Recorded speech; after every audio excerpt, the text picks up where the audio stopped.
안녕하세요, 이 팀장입니다. 오늘은 한국외국어대학교의 면접형 학생부 종합 전형인 학생부 종합 면접형 전형의 준비 방법에 대한 콘텐츠를 진행하려 합니다. 오늘의 콘텐츠는 자연계열 모집 단위가 랭귀지 앤 AI 융합 학부 하나뿐이고 어문 관련 모집 단위가 다수인 서울 캠퍼스 입시를 준비하는 학생들을 주 대상으로 하고 있습니다. 하지만 자연계열에 대한 선호도가 늘어나 인문계열 학생들, 특히 어문 계열을 지망하는 학생들이 면접을 어떻게 준비해야 할지 모르겠다고 자주 문의를 주시는 만큼 한국외국어대학교 글로벌 캠퍼스 및 타 일반 종합대학교의 어문 계열 전공을 생각하고 있는 학생들에게도 많은 도움이 되실 것이라 생각하기에 잘 참고해보시면 좋을 것입니다. 그러면 바로 시작해보도록 하겠습니다. 화면 속에 보이시는 사진은 한국외국어대학교 2025학년도 수시모집 요강에 나와 있는 자료로 노학과에서는 이중전공 이수를 의무화하기도 하는 등 부전공 이수 등 다양한 전공을 융합해 이수할 것을 권장하고 있습니다. 그도 그럴 것이 최근 자유전공학부 모집에 따른 인원 조정을 보아도 그렇고 실제 학생들이 지원 양상을 보아도 그렇고 어문 계열의 입지가 이전보다 떨어졌기 때문입니다. 물론 한국외국어대학교가 외국어 어문 계열 특화 대학으로 독보적인 포지션을 가지고 있는 것은 맞지만 입시 전반에서 어문 계열에 대한 선호 자체가 떨어지는 상황에서 한국외국어대학교도 위기의식을 가질 수밖에 없겠죠. 따라서 2024학년도부터 랭귀지 앤 AI 융합학부, 소셜 사이언스 앤 AI 융합학부와 같은 AI와의 융합, 그리고 기존 한국외국어대학교에서 보유하고 있는 전공들과의 융합을 강조하며 언어를 무기로 다른 분야에 진출할 수 있는 역량 역시 강조하고 있다고 할 수 있습니다. 한국외국어대학교 지원을 고려하거나 지망하는 수험생들 대다수는 언어에 대한 강점 또는 관심을 가지고 있기 마련입니다. 이처럼 여러분이 언어에 대해 가지고 있는 역량을 활용하는 방법은 두 가지로 첫 번째는 언어를 목적으로 바라보는 것입니다. 쉽게 말하면 언어 그 자체가 너무 좋아서 이를 파고들겠다는 것으로 대부분의 학생들이 어문 계열 하면 떠올리시는 이미지에 가까우리라 생각합니다. 프랑스어 학부 또는 불어 불문학과에 진학한다고 하면 프랑스어를 많이 배우겠구나 또는 프랑스어를 많이 좋아하고 잘하는구나 하고 생각하는 식으로 말입니다. 진출 분야나 여러분이 최종 목표를 어떻게 잡을 수 있을지에 대한 이야기를 해보자면 이러한 경우 해당 언어의 의문부터 문장 단위까지 언어학을 꾸준히 공부할 수 있고 해당 나라나 지역권의 예술 작품의 매력을 느낀다면 문학 작품을 통해 역사와 문화를 꾸준히 연구할 수 있겠습니다. 이는 거의 모든 언어 관련 전공에서 진출 가능한 분야이자 연구에 종사하는 전문가들이 많지 않기도 한 어려운 길이기도 합니다.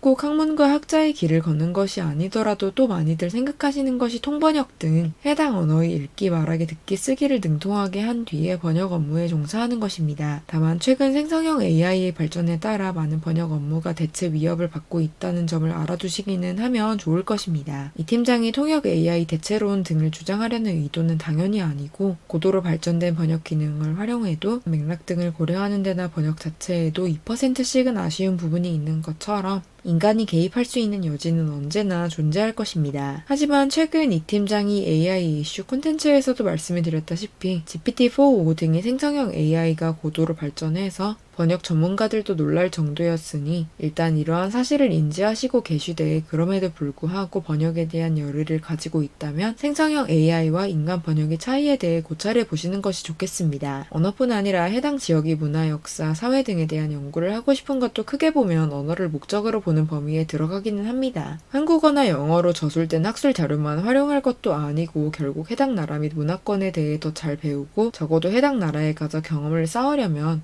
해당 국가의 공용 언어를 사용할 줄 알아야겠습니다. 한국외국어대학교 서울 캠퍼스의 경우 영어 문학 문화학과, 중국어 언어 문화학부, 일본어 문화학부 말고 학과명의 문화가 들어간 경우가 딱히 없기는 한데 해당 모집 단위에 들어가서 언어만 배우는 것이 아니라 문화학, 지역학을 모두 배우니 꼭 언어만 배운다고 생각하지는 않으셔도 됩니다. 아무튼 이처럼 언어에 대한 애정과 역량을 쭉 살려 언어학이나 통번역 또는 해당 나라 지역학에 대한 연구를 심화하려는 목표 방향성에 확신이 있을 시에 웬만하면 어느 정도 고등학교 때 관련 활동을 조금은 해두시기를 추천해드립니다. 서류평가에 있어서는 영어, 중국어, 일본어 같이 고교 교육과정에서 배우는 단어가 아닌 이상 다른 언어에 대한 내용이 있으면 일단 눈에 띄기 마련입니다. 또 꼭 직접 언어가 1:1 대응하는 것이 아니더라도 스페인어와 영어는 문장 구조가 같아 상당히 배우기 쉽고 있고 프랑스어에서 유래한 영어 단어가 상당히 많은 식으로 서양어 사이에는 공통점이 꽤 있기 때문에 영어에 능통한 것은 다른 언어를 공부할 만한 역량이 있을 것이라는 간접적인 어필을 해주기도 합니다. 면접 준비 시에는 시간이 있다면 그래도 정말 기초적인 부분 정도는 공부를 해두시는 것을 추천해드립니다. 독일어를 심층적으로 파고들어 학문의 길을 걷고 싶다는 학생이 지금 독일어에 대해 기본적인 사항도 모른다면 독일어를 공부하겠다는 이유가 무엇인지, 독일어과에 그냥 지원했는데 딱히 잡을 목표가 없어서 그냥 독일어를 계속 공부해야겠다고 단편적으로 생각해 목표를 제시한 것인지 의문이 생길 것이며, 그렇다면 전공에 대한 열정이 딱히 없어 보여서 감점을 당하기 십상이겠죠. 애초에 언어학, 지역학을 계속 파고들겠다는 목표가 진정성 있는지에 대해 스스로 고찰을 해보시기 바랍니다. 두 번째는 언어를 수단으로 바라보는 것입니다. 언어를 수단으로 바라본다는 것은 해당 언어를 어떠한 목적을 이루기 위한 수단으로 활용하겠다는 뜻입니다. 예를 들어 베트남과의 교역에 관심이 있어 그 전문가가 되고 싶다면 베트남 지역의 문화는 물론 언어에 대한 지식이 있으면 훨씬 유리할 것입니다. 따라서 한국외국어대학교 베트남어과에서 베트남에 대해 폭넓게 배운 다음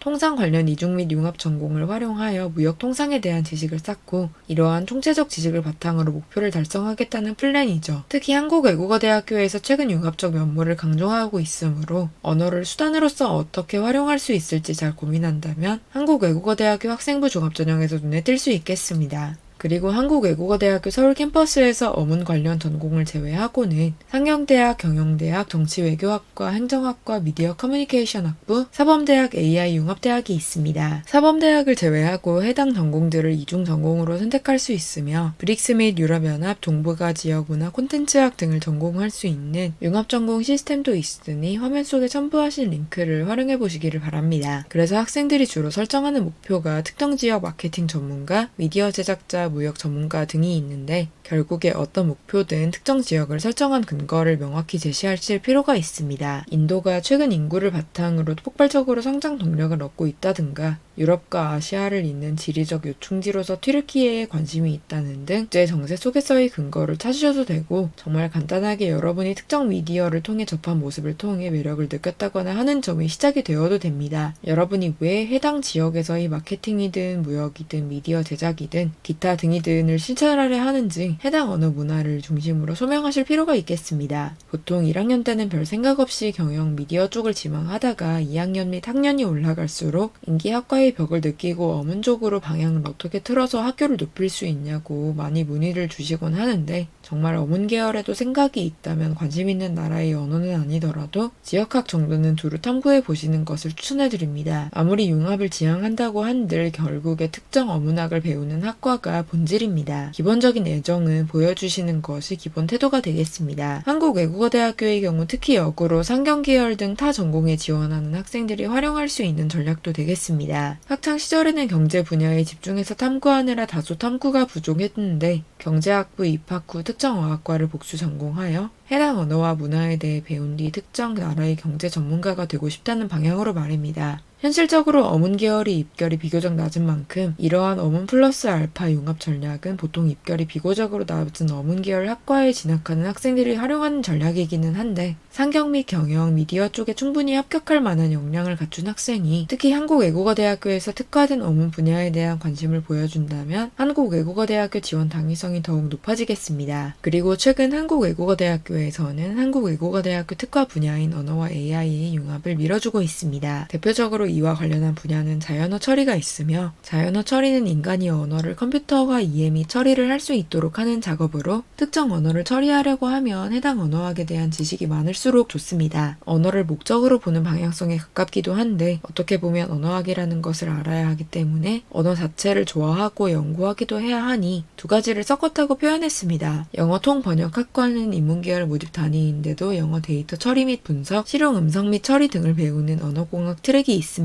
포르투갈어과에는 포르투갈어 데이터 마이닝 실습이라는 과목을 통해 포르투갈어를 자연어 처리하는 방법과 감정까지 분석하는 방법 등 여러 가지를 배울 수 있도록 하고 있기도 하고요. 이렇게 교육과정을 잘 찾아보시고 영어 통번역학과 포르투갈어처럼 교육과정 자체에 자연어 처리가 있는 경우에는 자연어 처리 전문가를 여러분이 목표로 활용하실 수 있을 것입니다. 또 인도어처럼 소수어에 대한 자연어 처리를 목표로 제시할 수도 있습니다. 애플은 최근 AI 스마트폰을 공개하였으나 아직 현 상태에서 애플 인텔리전스는 베타 버전이고 한국어를 비롯해 지원 언어가 많지 않은 것을 보았을 때 영어와 체계가 다른 한국어 및 인도어 등은 자연어 처리 모델링 방법을 일률적으로 적용하기는 어렵다는 등의 이유로 처리가 까다로울 수 있습니다. 한국어와 인도어를 번역하는 통번역 프로그램 개발에 관심이 있다는 목표를 제시해도 좋겠습니다. 다만 이러한 경우 인문 계열이 주가 되는 생활기록부여도 어느 정도 프로그래밍 역량이 생활기록부에 보이는 경우가 좋습니다. 언어학을 심층적으로 탐구했더라도 자연어 처리에 이것이 어떻게 활용되는지 또는 자연어 처리의 기초적인 사항에 대해서도 모른다면 곤란하겠죠. 언어 플러스 알파를 위해서는 알파에 대한 역량도 필요합니다. 한국외국어대학교 학생부 종합 면접형 전형은 2단계 면접 비율이 50%로 면접에 따라 합불이 실제로 많이 갈리는 전형입니다. 대학 측에서는 국어, 외국어 등 언어 공부를 잘하고 흥미도 있었고 앞으로 이러한 특기를 살려서 언어 공부를 열심히 해보겠다고 막연히 어필하는 학생보다는 구체적인 학업 진로 계획을 가지고 입학하는 학생과 더 시너지가 날 것이라고 생각할 수밖에 없겠죠. 아무튼 그래서 콘텐츠를 읽다 보면 그러면 어떻게든 융합할 거리를 찾아야 하는가 하고 고민하실 수 있는데 반드시 융합 키워드를 찾으시라는 뜻은 아닙니다. 언어학 및 지역학 자체에 대한 심층적인 연구를 실제로 희망한다면 그대로 밀고 나가시면 되고 관련해서 여러분이 학업 진로 역량을 보여주는 생활기록부도 잘 만들어 왔다면 전공 적합성에도 잘 맞아떨어질 것입니다. 다만 이렇게 언어에 뚜렷한 소신을 갖고 지원하는 학생들은 크게 없을 뿐더러 그렇다고 한들 사실 학문이 길이 쉽지 않은지라 그 외에 그냥 언어에 관심이 있는데 지원을 해볼까 하는 학생들이 이후 취업이나 진로 방향성 설정에 난항을 겪기도 하고 이러한 흐름이 반복되다 보니 어문 계열을 기피하는 현상도 생겨난 것으로 보입니다. 대학 및 각 전공에서도 이러한 상황을 알고 있으니 어문 계열에서는 어문 마스터를 양성하려는 것이 아니라 해당 언어 및 지역에 대한 전문성을 바탕으로 사회에서 자신만의 역량을 펼칠 수 있는 인재를 양성하는 것에 목적이 있음을 아시면 좋겠다는 점에서 오늘의 콘텐츠에서 언어를 목적 및 수단으로 모두 활용할 수 있음을 말씀해드린 것입니다. 그러면 오늘의 콘텐츠가 한국외국어대학교 및 여러 어문 계열을 지망하시는 수험생 여러분께 도움이 되시기를 바랍니다. 감사합니다.